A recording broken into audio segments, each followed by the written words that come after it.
Desculpem aqui que tá, eu estava no slide errado. Vamos lá. Bom, no vídeo passado nós vimos o Roberto Simonsen apresentando aquela ideia da cooperação entre empresas, empresários e governantes, né, entre setor empresarial e Estado, para criar uma economia dirigida. Ele usava a expressão planificada, hoje em dia tem um outro sentido, vamos pensar dirigida, com uma presença forte do Estado, que haveria essa colaboração que tentaria desenvolver uma indústria como forma de levar ao crescimento, usando várias maneiras de proteção. Proteção de concorrência, fornecimento de crédito, inclusive concorrência externa e coisas desse tipo. Esse foi o vídeo passado. Bom, já naquela época as discussões aconteciam. Como eu disse no começo, brincando e continuo, não era via Facebook, não era a resposta amanhã. Ou imediatamente depois, você bota um post, o cara já responde, né? Você vê o cara como é que ele leu, às vezes o post é um pouco maior, mas ele já se manifesta. Não, naquela época demorava mais, mas era aquela ideia do debate, da discussão. Então, no caso aqui, foram 6 meses. Então, 6 meses depois dos escritos de Roberto Simonsen, em 23 de março de 1945, Eugênio Goudin remeteria à Comissão de Planejamento Econômico um longo documento como resposta às teses anteriormente apresentadas. O arrazoado intitulava-se Rumos da Política Econômica. Então, Eugênio Goudin agora vai fazer o contraponto de uma visão mais liberal da economia. Então, vamos lá. Uma vez relacionados os nossos índices de pobreza, a conclusão a que chega o relator é da necessidade de um plano. Né? Aquela ideia de que precisa de um plano para que a economia possa crescer e superar esse problema da pobreza e da falta de consumo. O conselheiro Roberto Simonsen filia-se, como se vê de muitos dos seus conceitos, à corrente dos que veem no plano a solução de todos os problemas econômicos. Espécie de palavra mágica que tudo resolve. Mística de planificação que nos legara o fracassado New Deal americano. Opa, polêmica, hein? O fracassado New Deal americano, segundo Eugênio Goudin. As economias corporativistas da Itália e de Portugal e os planos quinquenais da Rússia. Então, essa mística que vem dessas experiências que o Eugênio Goudin está botando como base. Você vê que já chegou, como se diz hoje, né, tem treta aqui, a coisa já chegou tretando, já começou a trollagem. Vamos lá. Onde, porém, a divergência deixa de ser, em parte, terminológica para atingir os fundamentos de política econômica, é quando o ilustre relator, o Roberto Simonsen, proclama a impossibilidade de acelerar a expansão da renda nacional com a simples iniciativa privada. Nós destacamos esse trecho também. A insuficiência dessa iniciativa privada reconhecida pelo governo federal, também é argumento do Roberto Simonsen.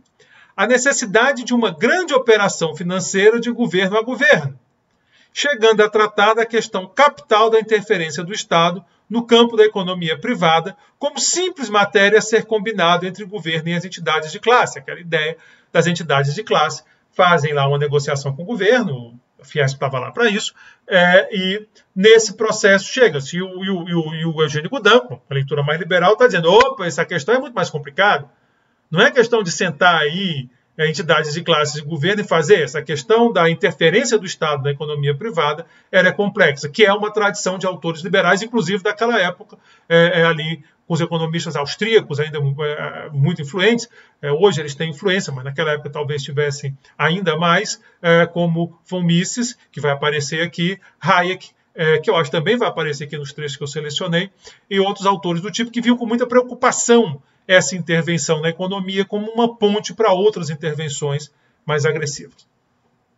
A doutrina do laissez-faire, que é a doutrina liberal, né, o deixa fazer e deixar passar, laissez-faire, laissez-passer, a cujo impacto rapidamente ruiu o sistema mercantilista, que era a lógica mercantilista, que envolvia proteção, a ideia de superávit, baseava-se no princípio de que a doutrina do laissez-faire, né, baseava-se no princípio de que a riqueza da nação é a integral da riqueza de seus cidadãos, de que o indivíduo, guiado pelo interesse próprio, procura empregar seu trabalho e seu capital do modo mais proveitoso para a sua economia e, portanto, de que o meio mais rápido e mais seguro de enriquecer a nação é deixar aos indivíduos plena liberdade de ação econômica. A doutrina do laissez-faire era, portanto, em princípio, a negação do plano. A ideia aqui, digo, uma ideia muito cara ao pensamento liberal, muito cara, há quem discorde, há quem concorde, mas a ideia é o seguinte, olha, guiado pelo interesse próprio, buscando o próprio interesse,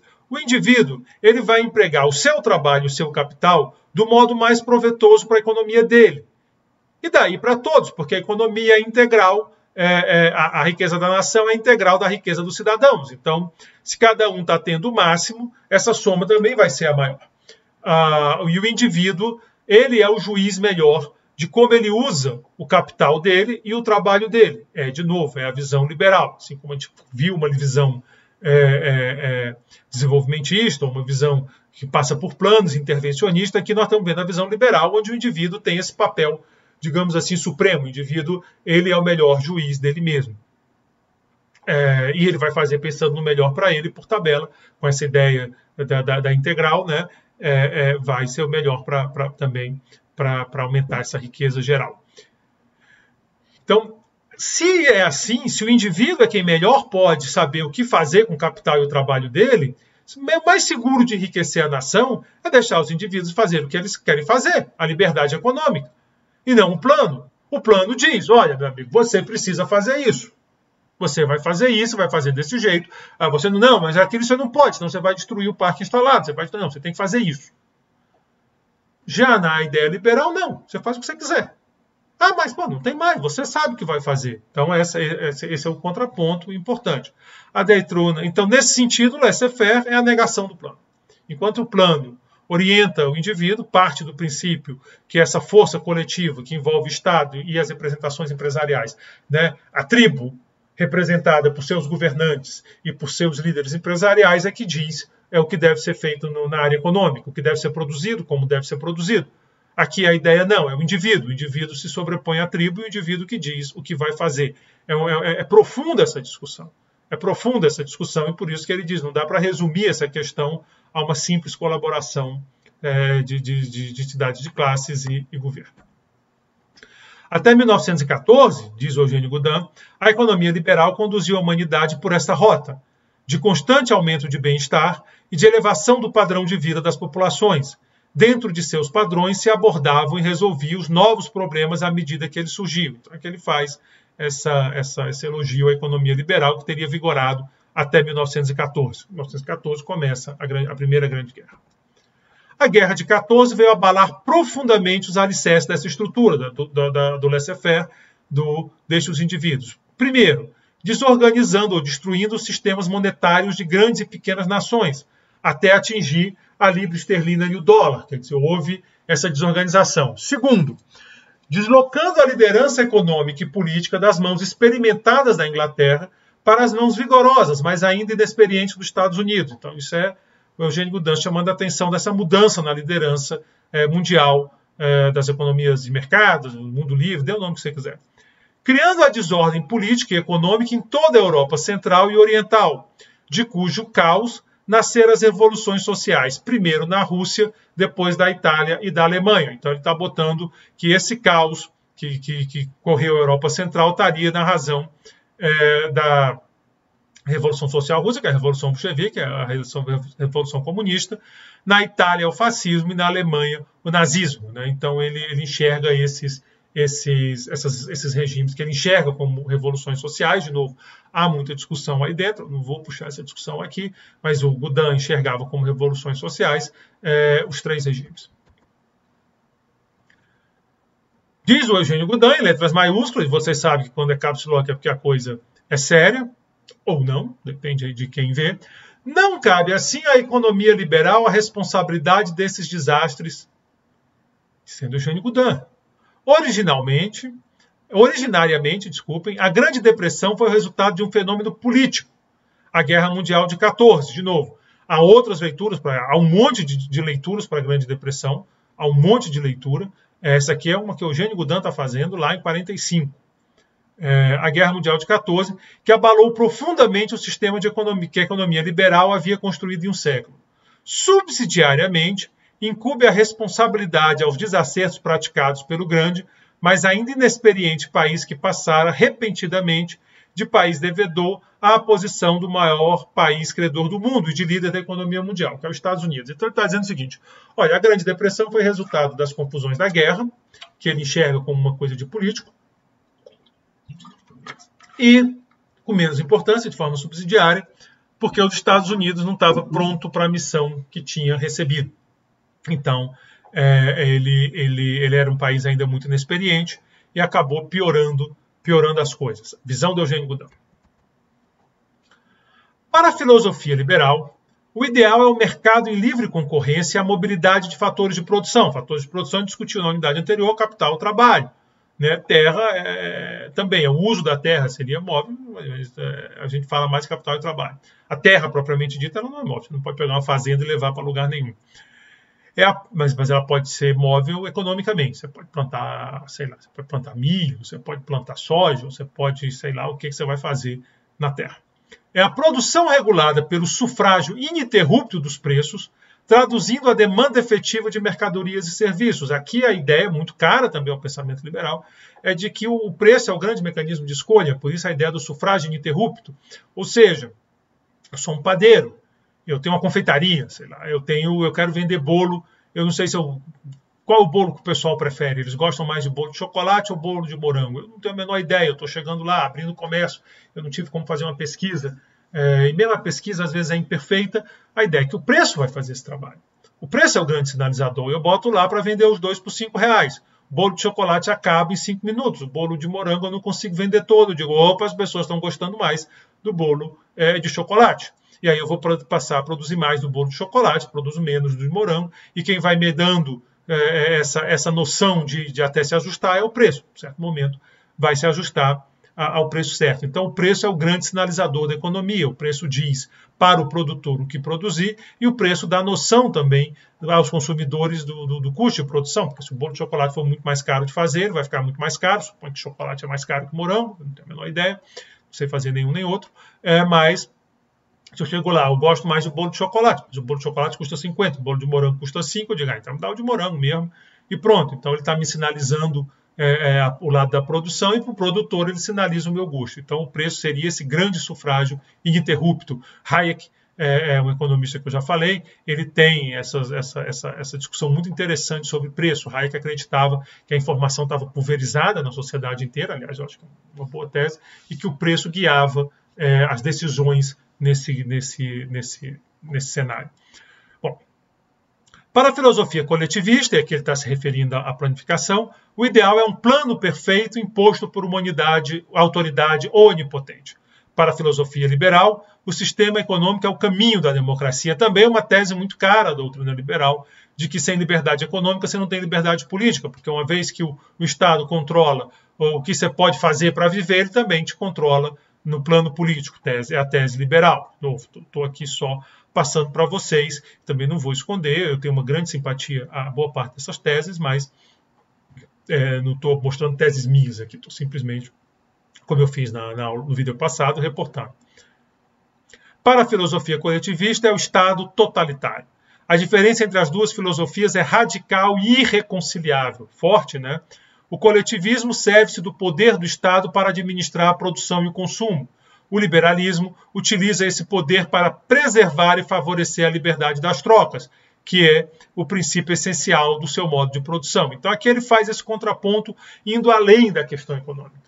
É onde a questão da liberdade econômica se mistura com as liberdades políticas individuais, que é, insisto, uma tese muito cara ao pensamento liberal. Ele diz, olha, se o caminho do Estado totalitário, não é à toa que o livro do Hayek, talvez o grande conhecido, né? Claro, ele tem várias obras importantes, mas talvez seja o caminho da servidão, onde ele vai defender uma tese desse tipo. Que à medida que o Estado vai intervindo, ele vai intervindo cada vez mais em mais áreas, de modo que não existe assim, uma liberdade disso, uma liberdade daquilo, o sujeito é livre ou não é. Então essa ideia o Eugênio Goudin está trazendo para o debate. Ficou, porém, o ranço do New Deal, isto é, o exemplo dado por uma das maiores nações do mundo, pelo país líder da economia mundial, de uma vasta e desabusada intervenção do Estado, planificando as atividades econômicas no domínio da ação e da iniciativa privada. E o exemplo do New Deal passou a constituir um dos argumentos mestre dos forjadores de planos. E o que é o New Deal nessa história? Bom, em 29 tem a Grande Depressão, os Estados Unidos entram numa crise gigantesca, aliás, boa parte do mundo, e o governo Roosevelt, que chega ao poder depois, quando chega ao poder, o governo Roosevelt, ele propõe um plano bem intervencionista, que é o New Deal. Então, quando você tem hoje os Estados Unidos discutindo lá com Bernie Sanders e, de certa forma, pressionando o Biden pelo New Green Deal, é uma referência ao New Deal. Né? O New Green Deal, ele traz a questão verde, que nessa época não tinha o destaque que tem hoje. Mas essa ideia, que é uma política de intervenção, é uma política que traz uma ideia de plano, que vai muito contra a tradição americana. E o Eugênio Goudin não gostou nem um pouquinho disso. Muita gente acredita ao New Deal, o fim da Grande Depressão nos Estados Unidos. Há quem pense diferente. Há autores que acham que o New Deal, na realidade, aprofundou a Grande Depressão, que talvez não tivesse sido tão grande se não fosse o New Deal. E aí vem um debate gigante, que eu não vou trazer aqui agora, mas estou querendo só botar para vocês que a posição que o Eugênio Goudin tem é muito crítica do New Deal. Mas não foi o New Deal americano o único exemplo de planificação econômica pelo Estado. Na Itália e em Portugal, o caos econômico e político abriu a porta de Roma e Lisboa a Mussolini e Salazar, decanos das ditaduras europeias. Inclusive, Salazar durou um bocado mais. Mesmo no caso da Alemanha hitlerista, não faltava quem admirasse o milagre da supressão do desemprego, em contraste com os países vizinhos, sem perceber que essa supressão só se devia à atividade febril no preparo da guerra e na fabricação de armas e munições, mais do que os exemplos da Itália, de Portugal e da Alemanha, e mais talvez, mesmo que do ranço do New Deal, é brabo ele, né? Ele é brabo. Os entusiastas da planificação econômica entre nós e alhures invocam o exemplo da Rússia. Você pensa Rússia hoje, você pensa na União Soviética, no experimento, ele é visto como um caso de fracasso. Claro, sempre vai ter quem diga que não. Mas a grande percepção é que o negócio colapsou de um jeito extraordinário. Não era esse o pensamento em 1945. Era o contrário, as pessoas viam ali como um caso de sucesso. O próprio Goudin, tão áspero e tão incisivo, vamos ver o que ele fala. Nada disso se aplica ao Brasil. Não podemos escravizar o nosso povo como foi possível ao regime soviético, fazê-lo na Rússia, graças ao regime de escravidão herdado do czarismo. Não temos margem de capital humano, nem de reservas nutritivas para impor a nossas populações um regime de subnutrição ainda maior do que ela suporta. Estamos também longe de ter as riquezas naturais de carvão, de petróleo, de ouro e de planícies fertilíssimas que tem a Rússia. Então, você vê que o Goudin, que vem defendendo o liberalismo, ele olha e eles conseguiram, mas eles conseguiram porque peculiaridades da Rússia. Hoje, dificilmente o Goudin diria isso, né? E o Goudin morreu em 86, então ele não viveu para ver o colapso de 89. A vida é dura, mas ali já dava para ver que esse negócio não estava funcionando tão bem. Teve problema de fome e tal. Mas naquela época você vê que mesmo o Goudin, ele não bota que a planificação foi ruim na Rússia. O que ele diz é que as condições especiais da Rússia ajudam a explicar o que aconteceu. Segue ele, caps lock. A mística da planificação portanto, eu não sei se o documento original estava, eu peguei dos documentos que eu falei, dos livros do IPEA, né? Mas eu não sei se foi o autor, eu confesso que eu devia ter checado isso. A mística da planificação portanto, uma derivada genética da experiência fracassada e abandonada do New Deal americano, das ditaduras italiana e alemã, que levaram o mundo à catástrofe, e dos planos quinquenais da Rússia, que nenhuma aplicação pode ter a outros países. Então aqui ele diz, olha, as experiências todas foram desastrosas, na Rússia não foi, mas a Rússia tem uma peculiaridade muito forte. Então é essa ideia que o plano Goudin bota no ataque ao plano.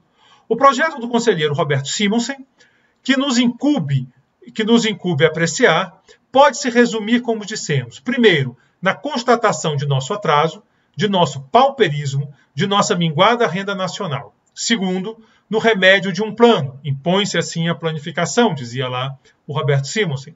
Terceiro, em uma operação financeira de governo a governo para executar o plano, especialmente a industrialização. Então, esse é o plano. Nós somos pobres, nós só vamos sair dessa pobreza com um plano, e para esse plano acontecer tem que ter uma operação financeira, provavelmente o governo emprestando para outro governo, e esse governo que recebeu, o nosso, usaria esse recurso para executar o plano, especialmente a parte da industrialização. Então, essa é a crítica, a visão que o Goudin está trazendo. O projeto não entra na análise de vários aspectos capitais de nossa situação econômica. O monetário. E onde você vê um economista liberal, você vai ver a preocupação com o lado monetário, uma preocupação constante. A estabilidade da moeda é vista como é muito valorizada nessa leitura. Por quê? Porque como é uma leitura que acredita muito na iniciativa do indivíduo, a estabilidade da uma moeda instável dificulta isso, porque o indivíduo tem dificuldade de ler até os preços. No regime de inflação muito alta, os preços vão perdendo o poder de passar informação, porque eles vão dependendo muito mais da correção do momento. Então, o lado monetário está sempre olhado.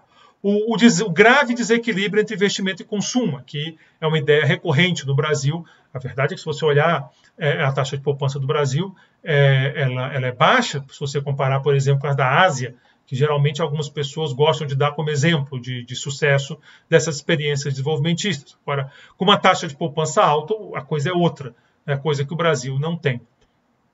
Um dos preços do produto primário, tema recorrente. O produto primário aqui são as commodities que a gente fala hoje. O do mau emprego de fatores de produção disponíveis. Esse é um ponto interessante, porque essa discussão ela vai ganhar. Hoje ela ganhou muita força num artigo do Peter Kleinel, que é um economista bem conhecido, com o Hsieh também é importante, publicado em 2009, salvo engano, um dos principais jornais de economia, onde eles falam que o mau uso dos recursos, especialmente capital, explica muito da perda de produtividade dos países. E hoje o Godin estava dizendo, os fatores estão sendo mal utilizados, o capital e o trabalho não estão sendo utilizados de forma adequada. São os graves erros aí cometidos, agravados pelas restrições nacionalistas e estúpidas à imigração. Aqui o Godin defendendo a imigração, né, quer dizer, bem dentro do espírito liberal, restrições nacionalistas e estúpidas à imigração, que ele está falando, e a expansão das instalações hidrelétricas, como pela ausência de ensino técnico eficiente que respondem pela triste situação econômica em que nos encontramos. Então, ele traz para uma coisa mais estrutural.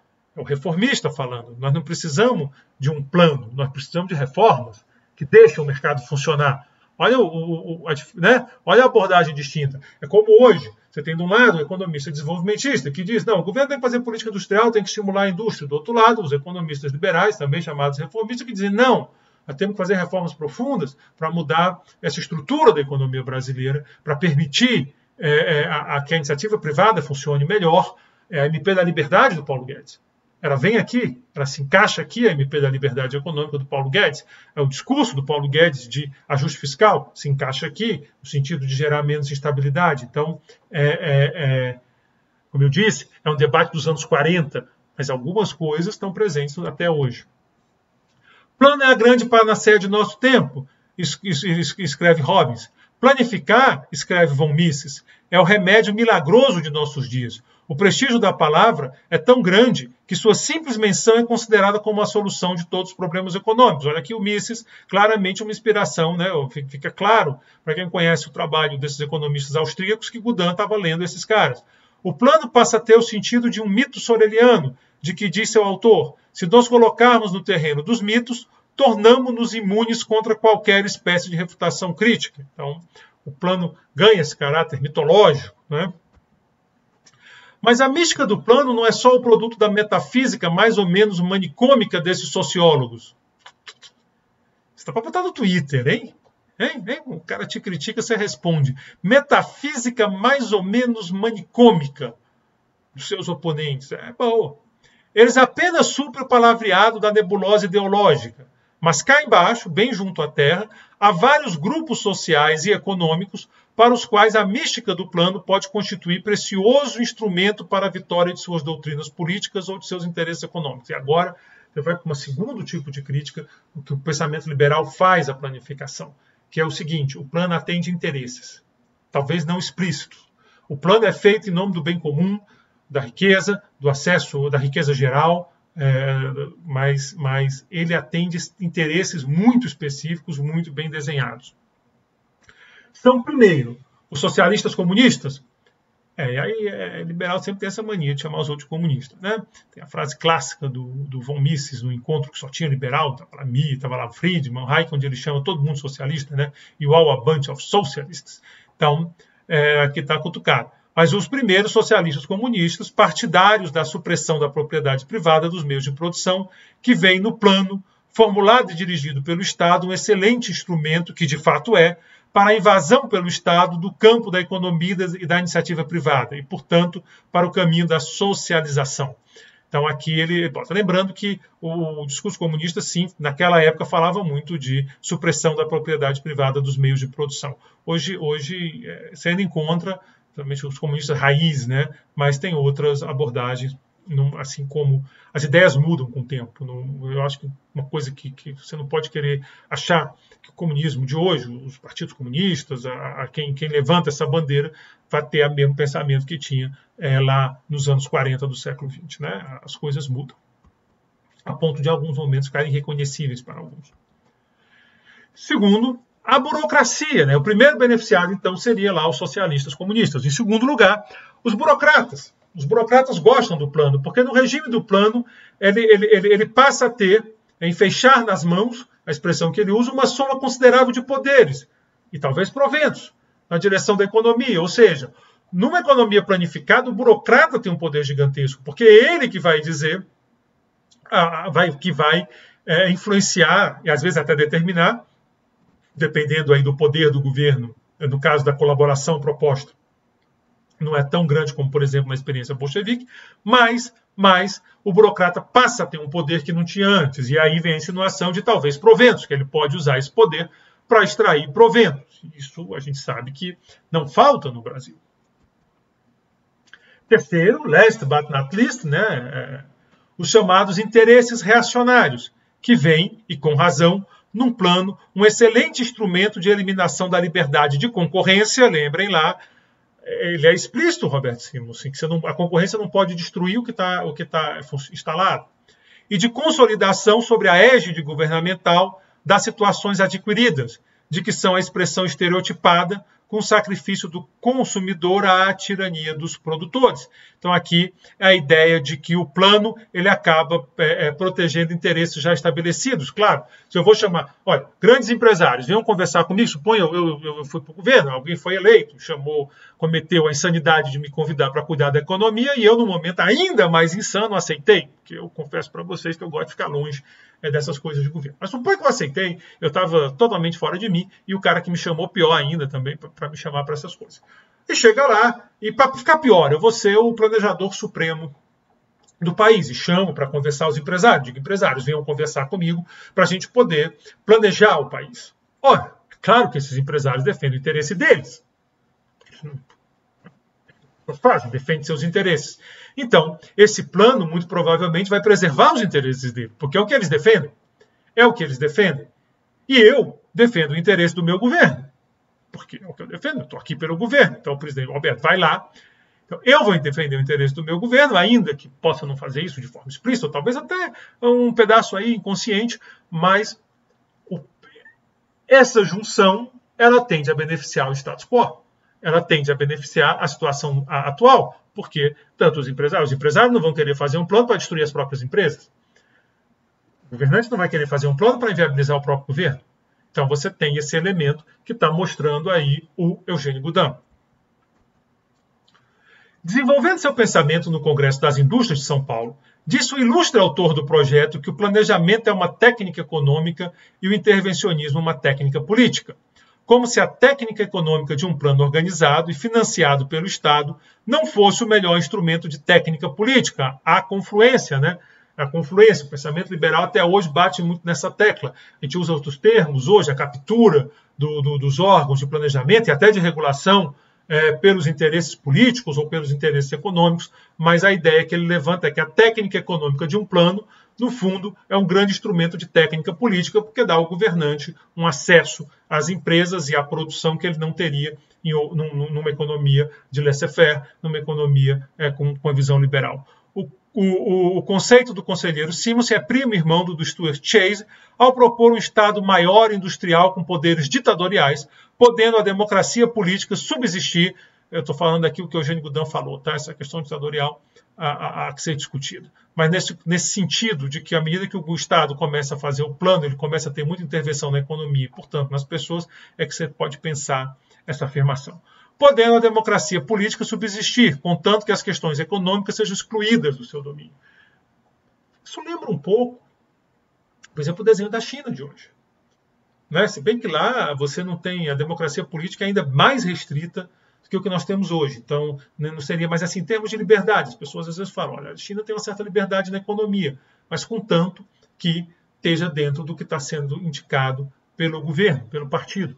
Então, é uma liberdade que é liberdade, mas ela tem lá o seu regramento, que não é dada, que às vezes é dada por um partido, um governo, um ditador, que tem um poder muito grande sobre a economia, né? Então você tem esse tipo de exemplo. Aliás, na China há uma cooperação muito grande do governo com as empresas. Vocês não assistiram ainda, tem um documentário muito legal, eu acho que produzido até pelo Obama, que é American Factory, eu acho que é esse o nome, American Factory, onde eles mostram exatamente uma empresa americana decadente, uma cidade decadente, foi comprada pelos chineses, e aí mostra esse conflito da cultura das empresas, a cultura empresarial, e até no sentido mais amplo dos Estados Unidos e da China. Quem gosta de documentário, dessas coisas, não sei se é exatamente, se é um meio documentário, tem uma pegada de documentário, uma pegada de filme, mas vale a pena assistir para vocês verem como é diferente essa percepção dos governos. De acordo com o projeto, o governo tomaria a responsabilidade de uma grande operação financeira no exterior para conceder empréstimo às indústrias nacionais. Então, o governo vai lá, pega um monte de dinheiro emprestado e empresta Ele destaca o trecho, é impossível não destacar esse trecho, sem prejudicar os interesses das existentes com a instalação de novas iniciativas concorrentes, que nós também destacamos lá na apresentação. Seria assim a tutela definitiva do Estado sobre esses privilegiados interesses existentes. Ou seja, quando você diz que não vai prejudicar os interesses das existentes com as novas, você está exatamente defendendo os interesses existentes. A ideia do status quo, a ideia de que você quer manter quem está lá.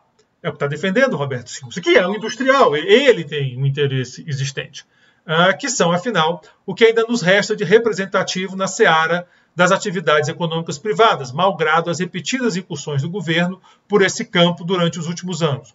Como conciliar essa política com a diretiva do professor Teotônio Monteiro de Barros, tão aplaudida no Congresso das Indústrias de São Paulo, de que o Estado deve limitar-se a questões que superam o âmbito da atividade individual e que são de ordens públicas, como defesa e segurança, né? Como é que você concilia essa ideia, uma ideia de Estado limitado, com essa ideia de Estado interventor e direcionador, planificador até da economia? Aqui é claramente uma provocação do Eugênio Goudin aos congressistas lá da indústria de São Paulo. A verdade é que estamos caminhando assustadoramente no Brasil para o capitalismo de Estado. E ele está falando isso em 45. Em 45.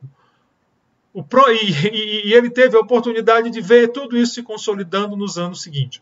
O próprio projeto Simonsen, do Roberto Simonsen, assinala a lista das indústrias já tuteladas pelo Estado. Aço, álcalis, alcanido, petróleo, celulose, alumínio, etc., que está lá no final, que Celeuman não levantaria nos Estados Unidos a ideia de uma encampação pelo Estado da United States Steel e das jazidas de minério do Lago Superior, ou na Inglaterra, da nacionalização das indústrias do aço, do petróleo, dos álcools, etc. Então aqui ele está mostrando já o governo brasileiro muito poderoso. Nos anos que seguiram, o governo brasileiro foi dono da Petrobras, que tinha monopólio no setor de petróleo. O governo brasileiro foi dono da Eletrobras, que agora está se discutindo aí essa privatização, capitalização, está em discussão. O governo brasileiro ficou dono do grande banco de financiamento do investimento do país, que é o BNDES, e assim por diante. Tudo isso, quer dizer, se ele estava preocupado ali, imagina o grau de preocupação que ele foi tendo com o tempo passando.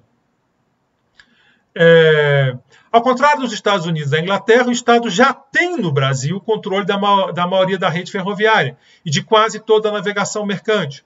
Com a encampação da Brasil Railway, agora saiu, em 1938, ficou o Estado, além das estradas de ferro e portos dessa empresa, com indústrias de papel, de pinho, de jornais, revistas e rádios, de fazendas de gado, de frigoríficos. Com a incorporação da organização Laje, o governo chamou assim navios, portos, estaleiros, etc. Então ele está chamando a atenção com uma característica forte, dessa forma até hoje. Então você diz, o governo Bolsonaro é um governo que o Brasil ficou muito liberal. Bom, mas você olha, o Estado controla o Banco do Brasil e a Caixa, 2 grandes bancos comerciais, controla o BNDES, talvez o único grande banco de financiamento, controla a Petrobras, que é a dominante no setor de petróleo, controla a Eletrobras, que estão discutindo aí, mas controla hoje, controla Correio.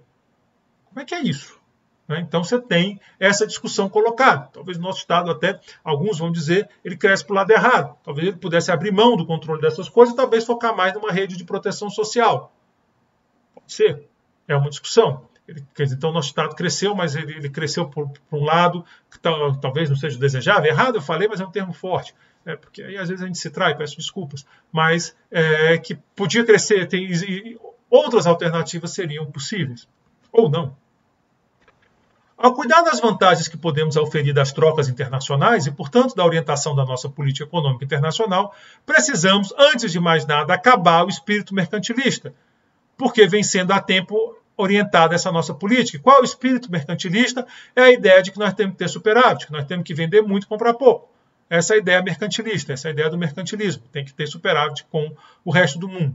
A ideia ainda dominante entre nossos homens de negócios e até homens de Estado é a de que o país lucra quando o comércio com outros países apresenta saldos que lhe proporcionam disponibilidades em moedas estrangeiras e perde, ao contrário, quando o balanço lhe é desfavorável. E ele está criticando isso, essa ideia de que, até hoje, se vocês abrirem os jornais de economia, eu estou gravando essa aula em julho, aqui eu acho que dia 8 ou 7 de julho, a notícia da semana passada era o superávit recorde. Então, o superávit foi recorde, o Brasil está lucrando. É a crítica que o Eugênio Goudin estava fazendo em 45 a essa ideia. Não quer dizer que seja ruim o superávit, estou dizendo isso, só estou dizendo que às vezes há uma empolgação talvez excessiva. Pelo menos o Eugênio Goudin diz isso e eu concordo com ele. Exportar o mais possível e importar o menos possível é o lema dominante, bem no espírito mercantilista. Pensa-se em exportação como operação que traz dinheiro para o país e importação como a que o retira. As transações do comércio internacional têm de ser encaradas em seu aspecto real de trocas de mercadoria por outra mercadoria, diz o Goudin. E a maior ou menor vantagem que um país tira de comércio internacional depende da quantidade de mercadorias que ele entrega pela exportação em troca das que recebe por importação.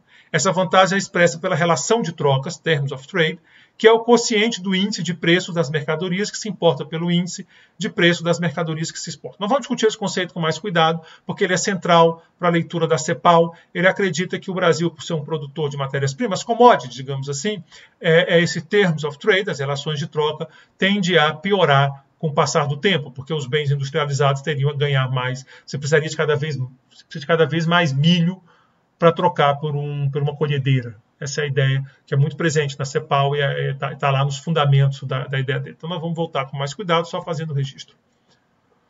O único argumento em favor do protecionismo é de que ele é necessário para dar às indústrias nascentes do país o tempo indispensável para adquirirem a experiência e se familiarizarem com a técnica de uma produção nova. Então ele está dizendo que existe um argumento, ele está reconhecendo um argumento da indústria nascente. Foi com base nesse argumento que Friedrich List, o arauto do protecionismo, propôs a sua adoção na Alemanha na segunda metade do século XIX. E, de fato, 25 anos depois da Guerra de 1870, a indústria alemã concorria com a indústria inglesa e americana em todos os mercados mundiais. Então, ele está dizendo, olha, realmente o List fez a defesa do protecionismo na Alemanha, fizeram a proteção e, anos depois, a indústria alemã era competitiva. Então, digamos assim, funcionou. List dizia que os direitos aduaneiros deviam ser moderados e temporários, não superiores a 25%. 25%. Aqui no Brasil tem coisa que vai muito além disso. Porque, dizia ele, se a indústria doméstica parte de início com tão grande desvantagem que precisa de proteção maior, então haverá pouca probabilidade de que ela jamais se torne independente. Então, se você precisa de uma proteção ainda maior do que isso, talvez seja melhor, esse não é o caminho. Então, seria uma proteção aí de no máximo 25%. E o prazo entre 25 e 30 anos é o prazo que List indicava como suficiente para a indústria nacional. E aqui gera piada, por exemplo, nós temos setores da nossa indústria automobilística, que já vem há uns 70 anos no Brasil, mais ou menos, 70 anos, e até hoje há quem use argumento de indústria nascente. Pô, não, 70 anos de nascente, que dureza, né? Falava de 25 a 30, mas trazendo aí, fazendo a concessão ao Eugênio Goudin, mas mostrando a importância dessa limitação. E aí muitas vezes você compara o Brasil com outros países e você esquece desse detalhe. Tem outros países que fizeram políticas, mas que eram mais modestas, talvez mais bem focadas do que as que fizeram aqui. Um dos argumentos mais correntes a favor de nossa industrialização é o de que países industrializados são ricos e os países de economia agrícola ou extrativa são pobres. Como princípio, não é verdadeiro. Onde as terras são férteis e planas, onde se praticam a irrigação e a drenagem, onde se dispõe de conhecimentos técnicos e dos elementos necessários à adubação, onde se faz uso das máquinas agrícolas para preparar o solo para semear, para capinar e mesmo para colher, onde se disseminam a instrução e a técnica, a economia agrícola pode formar um país muito rico e de alto padrão de vida. Para nós brasileiros, basta que olhemos para a Argentina, que naquela época, insisto, era sim um exemplo a ser seguido de um país rico. Cabe notar que hoje a Argentina entrou numa crise gigantesca, mas também cabe notar que a Argentina fez um gigantesco esforço de industrialização, como fez o Brasil nessa época. Então, a Argentina mudou essa característica, pelo menos parcialmente, como aconteceu no Brasil. Ela primeiro industrializa muito, depois essa indústria cai. Nós já vimos o gráfico na unidade passada. Esse assunto vai ser discutido no decorrer do curso. Tudo está na produtividade. Vocês lembram quando eu falei da produtividade, lá do Krugman? Eu botei o Krugman porque ele é mais keynesiano, mas é muito cara aos liberais essa tese. Tudo está na produtividade. Aqui mesmo dentro do país, temos regiões que produzem 100 toneladas de boas canas por hectare, contra outras que só produzem 30. Temos zonas de 200 arrobas e zonas de 30 arrobas por 1000 pés de café. Precisamos de aumentar nossa produtividade agrícola, em vez de menosprezar a única atividade econômica que demonstramos capacidade para produzir vantajosamente, isto é, capacidade para exportar. E se continuarmos a expandir indústrias que só podem viver sob proteção de pesadas tarifas aduaneiras e do câmbio cadente, continuaremos a ser um país de pobreza, ao lado do rico país que é a Argentina. Então, ele está aí apontando de novo. A Argentina, mas a Argentina se ferrou, mas ela também embarcou nesse processo de expandir indústrias que só vivem sob proteção pesada. O texto de Goudin termina com uma longa lista de recomendações, que eu não vou colocar aqui para não ficar muito cansativo. De novo, o material está disponível para vocês. Mas é interessante que é como se fosse uma agenda de reformas da época. Assim, essas agendas de reforma que aparecem vez por outra aqui, que economistas elaboram, então um grupo menor, um grupo maior, era isso. Uma série de reformas que deveriam ser feitas no país, sempre muito consistente isso com a ideia liberal. Acho que esse é o último slide desse contraponto do Goudin ao Roberto Simonsen. No próximo vídeo eu vou continuar o debate, aí eu vou pegar a parte final, está mais resumida. Eu espero que tenha ficado claro para vocês duas visões muito distintas de mundo, muito distintas de economia e do que deve ser feito. Não cabe ao professor, eu tenho a minha visão, mas eu não estou reivindicando que seja a única correta. Um debate que, de outras formas e de outras maneiras, persiste até hoje. Persiste até hoje, não é? Então, meu objetivo aqui é trazer para vocês esse conflito. Eu provoquei um pouco onde aparece o conflito, exatamente para mostrar os pontos de conflitos e de que muitos deles estão presentes até hoje nesse tipo de debate. Muito obrigado pela atenção de vocês. Até o próximo vídeo.